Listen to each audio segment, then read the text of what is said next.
யார்கிட்டையும் கோவப்பட தெரியாது. ஆனால் யார் கோவப்பட்டாலும் 1 மணிக்கு 2 மணிக்கு அன்னைக்கு என்ன அவ ஏன் இப்படி சொன்னா, இன்னைக்கு ஏன் இப்படி சொன்னா, இதை நினச்சி நினச்சி நைட்டு பூரா தூங்க மாட்டேன், அழுதுன்னு இருப்பேன், கவலைப்படுவேன் பழசை நினச்சி.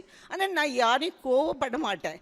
ஆனால் இங்கே வந்து நான் கத்துன்றது, சினம் யாராவது பட்டால் ஒன்று விலகிடணும், இல்லைன்னா கண்ணா வா உட்காந்துக்கோ, காஃபி சாப்பிட்றியா, என்ன கண்ணா வேணும் உனக்கு சாப்பிட்ற, இப்படி நம்மளை மாற்றிக்கணும். அதுவும் கத்துண்டேன். அப்புறம் விலகிடணும், யார் நம்ம கிட்ட சின்னப்பட்டா நம்ம விலகிடணும். 3வது மௌன விரதம். நான் இன்னைக்கு மௌன விரதம் இருக்கேன், யாரோடையும் பேச மாட்டேன் அப்படின்னாலும் நம்ம தவிர்க்கலாம். இங்கே கத்துன்றது எல்லாரும் ரொம்ப நிறைய.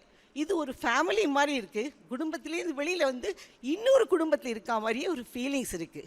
இந்த காலத்தில் பார்த்தா எல்லா பள்ளிகள், மருத்துவமனைகள், யோகா, மெடிடேஷன் சென்டர் எல்லாம் வியாபார மையமாக போயிடு. கோடி கோடியாக சம்பாதிக்கணும், கோடியிலேயே போயிட்டுருக்காங்க, கோடி கோடி தேடிண்டு.